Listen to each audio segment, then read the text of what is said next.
반갑습니다. 샤랄라 DJ 샤디입니다. 계속해서 키다리 아저씨 네 번째 이야기 시작합니다. 오늘도 샤랄라한 DJ의 낭독 들으시면서 달콤한 시간 되시길 바랍니다.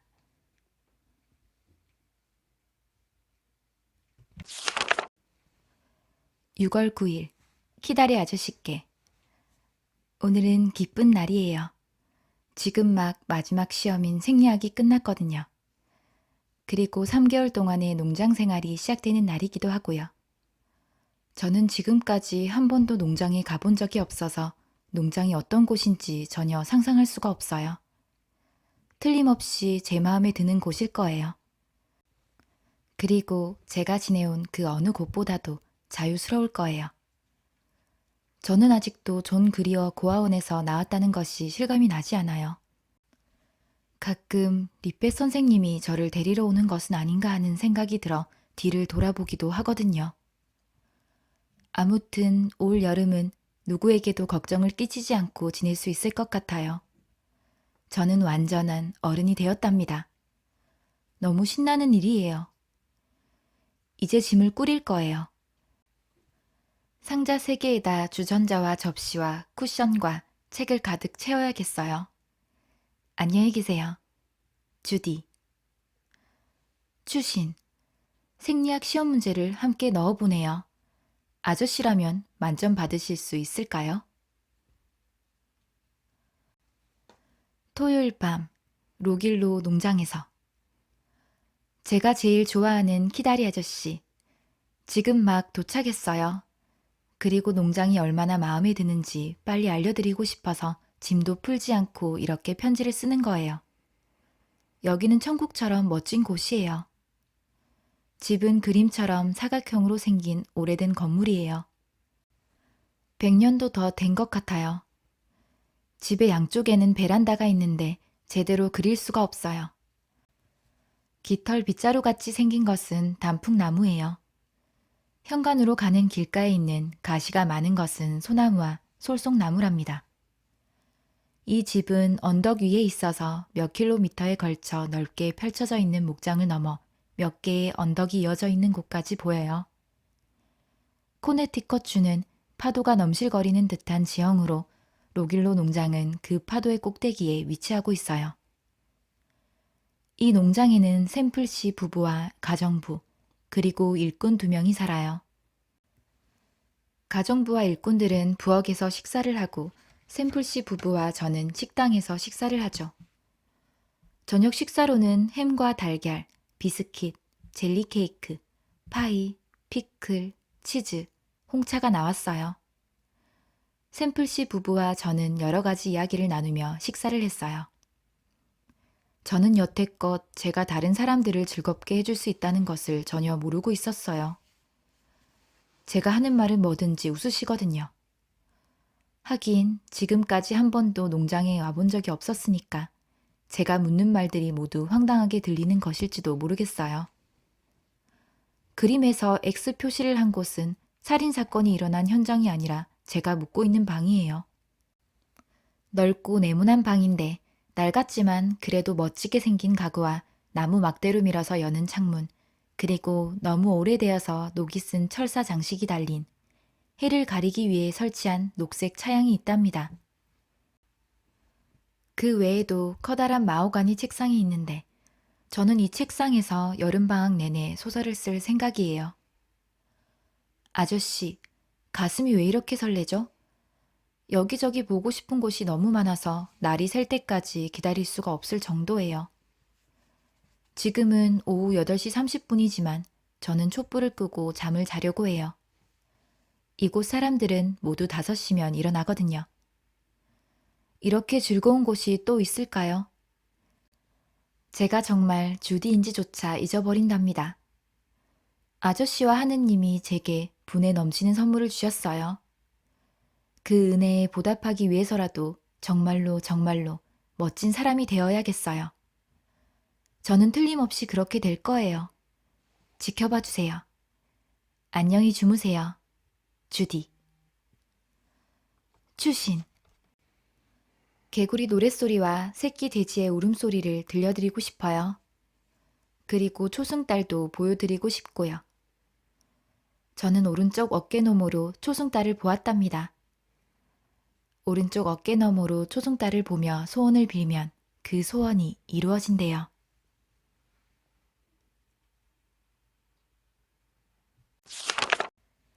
7월 12일 키다리 아저씨께 아저씨의 비서가 어떻게 로길로 농장을 알고 있지요? 정말 궁금해요. 제가 이런 질문을 하는 데는 다 이유가 있답니다. 이 농장은 아주 오래전에 저비스 펜들턴 씨의 소유였는데 펜들턴 씨가 그분의 유모였던 샘플 부인에게 선물한 것이래요. 정말 재미있는 우연의 일치죠? 샘플 부인은 지금도 펜들턴 씨를 저비스 도련님이라고 부르며 얼마나 귀여운 소년이었는지를 이야기하곤 해요. 그리고 지금도 어린 시절 그분의 머리카락을 상자에 보관하고 계세요. 붉은색이 감도는 머리카락이에요. 제가 펜들턴 씨를 알고 있다고 하자 부인은 무척 좋아하시면서 저를 확실하게 믿어주셨어요. 펜들턴 가를 알고 있다는 것은 로길로에서는 가장 좋은 소개장이에요. 더구나 저비스 도련님은 펜들턴 가에서 가장 멋진 분이래요. 줄리안의 집보다 훨씬 더 훌륭한 집안이라는 말을 듣고 얼마나 기뻤는지 아저씨는 모르실 거예요. 농장 생활은 갈수록 즐거워요. 어제는 건초를 실은 마차를 타보았어요. 이 농장에는 커다란 돼지가 3마리, 새끼 돼지가 9마리가 있어요. 아저씨께 돼지가 음식을 먹는 모습을 보여드리고 싶어요. 그리고 작은 병아리와 오리, 칠면조, 꿩도 보여드리고 싶네요. 저는 아저씨가 이렇게 훌륭한 농장에서도 얼마든지 지낼 수 있을 텐데 굳이 도시에서 생활하시는 이유를 모르겠어요. 제가 농장에서 맡은 일은 달걀을 모으는 거예요. 어제는 검은 암탉이 있는 둥지로 올라가려다가 창고 다락에서 떨어져서 무릎을 다쳤어요. 그러자 샘플 부인이 조롱나무 즙을 바르고 붕대를 감아주며 세상에 저비스 도련님도 저기서 떨어져서 무릎을 다치셨는데 라고 말씀하셨어요. 우리는 일주일에 2번 크림으로 버터를 만들어요. 크림은 냉장 창고에 넣어두는데 그 밑으로 차가운 시냇물이 흐르죠. 그곳에는 송아지가 6마리 있어요. 그래서 저는 그 소들에게 하나하나 이름을 붙여주었어요. 첫째는 숲이라는 뜻의 실비아, 숲속에서 태어났거든요. 둘째는 네스비아, 카툴루스의 시에서 나오는 네스비아의 이름을 따서 지었어요. 셋째는 셀리, 넷째는 줄리아라고 지었어요. 줄리아는 아무런 특징도 없는 얼룩무늬가 있는 송아지랍니다. 5번째는 제 이름을 따서 주디라고 지었어요. 그리고 마지막으로 키다리 아저씨. 아저씨, 기분 나쁘지 않죠? 이 송아지는 체중이 40kg밖에 되지 않는 순수한 저지종인데 아주 귀여워요. 아참, 그리고 농장 일이 너무 바빠서 아직 소설 쓰는 일은 시작하지 못했어요. 항상 아저씨 곁에 있는 주디.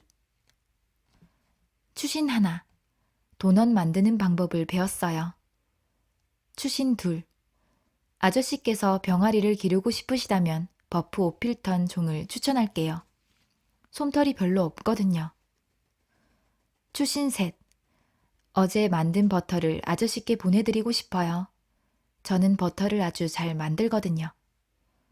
추신 넷, 이건 미래의 대작가 제르샤 에벗 여사가 소를 몰면서 집으로 돌아가는 그림이에요.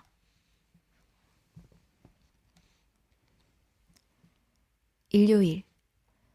정말 이상한 일이에요. 어제 오후 저는 아저씨께 편지를 쓰기 시작했는데 키다리 아저씨께 라고 쓴 순간 저녁 식사 때 먹을 검은 딸기를 따오기로 했던 것이 생각나서 책상 위에 편지지를 놓은 채 밖으로 나갔어요. 그런데 오늘 편지를 쓰려고 보니 편지지 한가운데에 진짜 다리가 긴 거미가 있는 거예요. 너무 이상하지 않아요? 조심스럽게 다리 하나를 붙잡아 창밖으로 놓아주었어요. 아무리 징그럽더라도 죽일 수는 없으니까요. 긴다리가 아저씨를 생각나게 했거든요. 저는 오늘 아침에 샘플 부부와 함께 마차를 타고 마을을 지나 교회에 갔어요. 교회는 아담한 흰색 건물로 정면에 도리아식 둥근 기둥이 3개 서 있었어요. 아니, 어쩌면 이오니아식인지도 몰라요. 항상 이렇다니까요. 나른하고 졸음이 쏟아질 것 같은 목사님의 설교에 모두들 꾸덕꾸덕 졸기도 하고 야자수 잎으로 부채질을 하기도 했어요. 일꾼 에머사이는 보라색 넥타이에 화려한 노란색 장갑을 끼고 깨끗이 면도를 한 다음 가정부 캐리를 마차에 태우고 외출했어요. 캐리는 얇고 부드러운 파란색 모슬린 드레스를 입고 머리를 틀어 올리고 장미꽃으로 장식한 커다란 모자를 쓰고 있었죠. 에머사이는 아침 내내 마차를 손질했고 캐리는 저녁 식사를 준비해야 한다며 교회에 가지 않았는데 사실은 드레스를 다리기 위해서였어요. 이제 2분 후면 이 편지를 마무리하고 다락방에서 책을 읽을 거예요. 추적이라는 책인데 첫 장에 어린아이의 우스꽝스러운 글씨로 이렇게 씌어 있어요. 만약 이 책이 미아가 되면 한 차례 때려준 뒤에 집으로 돌려보낼 것. 저비스 펜들턴. 펜들턴 씨는 11살 때 요양을 하기 위해 이곳에서 여름을 보냈대요. 아마도 집으로 돌아갈 때 이 책을 놓고 간 모양이에요. 꽤 열심히 읽었는지 여기저기가 더럽혀져 있고 손때도 많이 묻어 있었어요. 다락방에는 아직도 물레방아와 풍차, 5-6개의 화살이 남아 있어요. 샘플 부인이 하도 저비스 도련님 이야기를 해서 저는 아직도 그분이 이곳에 있는 것 같아요. 실크햇을 쓰고 지팡이를 든 어른 펜들턴 씨가 아니라 요란하게 계단을 오르내리고 창문을 활짝 열어놓은 채 과자를 달라고 조르는 머리가 덥수룩한 소년으로 말이에요. 아마 모험을 좋아하고 용감하며 정직한 소년이었을 거예요. 하지만 저비스 펜들턴 씨가 펜들턴가의 사람이라는 것은 너무너무 마음에 들지 않아요. 만약 그 가문이 아니었다면 훨씬 더 훌륭한 인물이 될 수 있지 않았을까 생각하거든요. 이건 알려드리기 쑥스러운 이야기지만 레스비아의 엄마인 버터컵이 창피한 일을 저질렀답니다. 금요일 저녁에 가수원에 들어가 나무에 매달려 있는 사과를 따먹었는데 너무 많이 먹어서 이틀 동안이나 체해 있었어요. 아저씨는 이렇게 창피한 일을 들어보신 적이 있나요? 안녕히 계세요. 아저씨의 따뜻한 사랑을 받고 있는 고아 주디 에벗. 추신. 추적 제1장에서는 인디언이, 제2장에서는 강도가 나와요. 제3장에는 무엇이 나올까요? 붉은 매는 6m 상공으로 날아가는가 싶더니 땅 위로 떨어졌다. 이건 사파에 대한 설명이에요. 주디와 저비스는 지금 매우 즐거워요.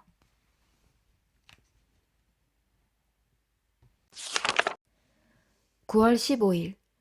아저씨, 어제 코너지에 나갔을 때 자파점에서 밀가루 무게를 재는 저울로 제 몸무게를 재보았는데 4kg이나 늘어난 거 있죠. 아저씨께 로길로를 휴양지로 강력하게 권해드려요. 늘 변함없는 주디.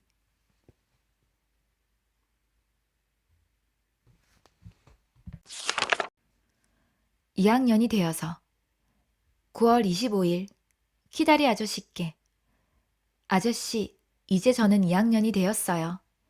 지난주 금요일에는 대학으로 돌아왔고요. 로길로를 떠나는 것은 마음 아팠지만 아름다운 교정을 다시 볼 수 있다고 생각하니 마음이 설레었어요. 저는 이제 대학이 집처럼 편안하게 느껴진답니다. 이제 편한 마음으로 세상을 살아갈 수 있을 것 같아요. 동정 속에서 눈치를 보고 사는 것이 아니라 당당한 동료이자 친구로서 말이에요. 아저씨는 지금 제가 무슨 말을 하고 있는지 이해하지 못하실 거예요. 평형 같은 높으신 분들이 보잘것없는 고아의 기분을 이해하기는 힘드니까요. 그런데 아저씨, 제 말 좀 들어보세요. 제가 누구하고 방을 쓰게 되었는지 아세요? 셀리 맥브라이드와 줄리아 펜들턴이에요. 우리는 공부방 하나와 침실 3개를 사용하게 되었어요. 올 봄에 셀리와 저는 한 방을 쓰기로 했어요. 그런데 줄리아가 셀리와 같이 있겠다는 거예요. 도대체 왜 그러는지 이유를 모르겠어요. 두 사람은 전혀 닮은 데가 없거든요. 펜들턴가의 사람들은 보수적이고 변화를 싫어한다고 생각했는데 정말 이해할 수가 없어요. 어쨌든 결국 우리 3사람은 한 방을 쓰게 되었어요. 존 그리어 고아원에서 온 제르세 알벗이 펜들턴가의 사람과 한 방을 쓰게 되다니 확실히 이곳은 민주적인 곳이에요. 셀리는 학과를 대표하는 과 대표의 후보로 나섰어요. 별일이 없는 한 당선이 될 것 같아요. 선거는 이번 토요일에 있는데 그날 밤에는 누가 과 대표가 되든 상관없이 횃불행진을 할 거예요. 저는 화학을 신청했어요. 매우 특이하고 재미있는 공부라고 생각하거든요. 그리고 사물을 정확하게 인식하기 위한 사고방식을 연구하는 학문인 논리학도 신청했어요. 세계사하고 셰익스피어의 연극과 프랑스어도 신청했고요. 이런 식으로 몇 년 지나면 저도 꽤 똑똑해지겠죠? 사실 프랑스어보다는 경제학을 선택하고 싶었지만 마음대로 되지 않았어요. 왜냐하면 앞으로 1년 더 프랑스어를 하지 않으면 프랑스어 선생님이 학점을 주지 않을 것 같아요. 6월 시험을 간신히 통과했거든요. 우리 반에 프랑스어를 잘하는 학생이 한 명 있는데 그 학생은 어렸을 때 부모님과 함께 프랑스로 가서 3년 동안 수도원에서 운영하는 학교를 다녔었대요. 그러니 다른 학생들과 비교해서 얼마나 잘할지 짐작이 가시죠? 불규칙 동사 같은 것은 장난감 다루듯 해요. 제 부모님도 저를 고아원 같은 곳에 버리지 말고 프랑스 수도원에 넣어주셨더라면 얼마나 좋았을까요? 아니에요. 그건 안 되겠어요. 만약 그랬다면 아저씨를 만날 수 없었을 테니까요.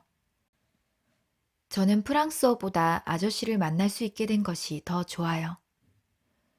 안녕히 주무세요. 저는 이제 해리앤 마틴을 찾아가서 화학과 과대표에 대해서 이야기할 거예요. 정치운동의 열심히인 주디 에버.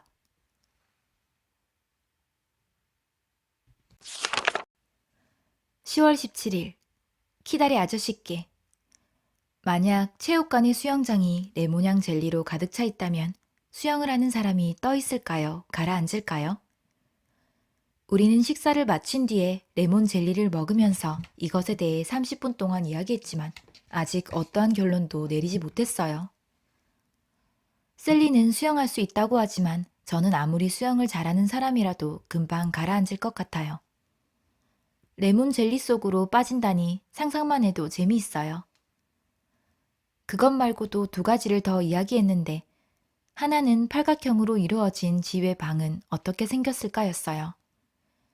사각형이라고 말한 사람도 있지만 저는 파의 조각처럼 가늘고 길게 생겼을 것 같다고 이야기했어요. 아저씨는 어떻게 생각하세요? 또 하나는 만약 거울로 만든 텅 빈 구슬이 있는데 사람이 그 안에 있을 경우 어떤 부분에 이르러야 얼굴이 비치지 않고 등이 비치게 될까 하는 문제였어요. 하지만 이건 생각하면 할수록 머리가 복잡해져요. 참, 제가 선거에 대해 아직 말씀드리지 않았죠? 3주일 전에 끝났어요. 그런데 우리는 매우 바쁘게 하루하루를 보냈기 때문에 3주일 전의 일은 아주 오래전에 있었던 일 같은 느낌이 든답니다. 어쨌든 결론을 말씀드리자면 셀리가 과대표에 당선됐어요. 그래서 우리는 만세 맥브라이드 라고 쓴 플랜카드를 들고 악대와 함께 횃불행진을 했어요. 우리는 이제 258호실에서 매우 중요한 인물이 되었어요. 그리고 줄리아와 저는 영광 속에서 살게 되었답니다. 과대표와 같은 방을 쓰는 건 좀처럼 흔한 일이 아니거든요. 존경하는 아저씨, 안녕히 주무세요. 진심으로 존경하고 있는 아저씨의 주디로부터.